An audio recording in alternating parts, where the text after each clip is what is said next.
Siyabingelela sinamukele ekhaya lapho sichaza khona amaphupho.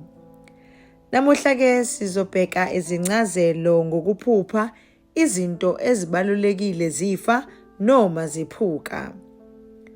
Ukuphupha izinto ezibalulekile zifa noma ziphuka kungachaza ukuthi kungenzeka ulahlekelwe izinto zakho zangempela.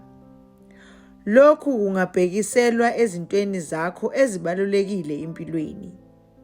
Leli phupho livame ukuveza ukukhathazeka kwakho ngokulahlekelwa okuthile okubalulekile. Leli phupho lingabuye libonise ukuzizwa ungavikelekile esimeni esithile noma endaweni ethile. Kwesinye isikhathi leli phupho lingachaza ukwesaba nokuzisola ngokuthile empilweni.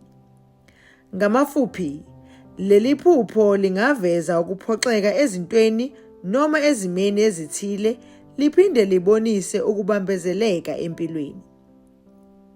Leli phupho-ke liyisikhumbuzo noma isixwayiso sokuthi uqaphele ngezinto ozenzayo empilweni yakho njengezimali, izinhlelo zakho kanye nobudlelwane.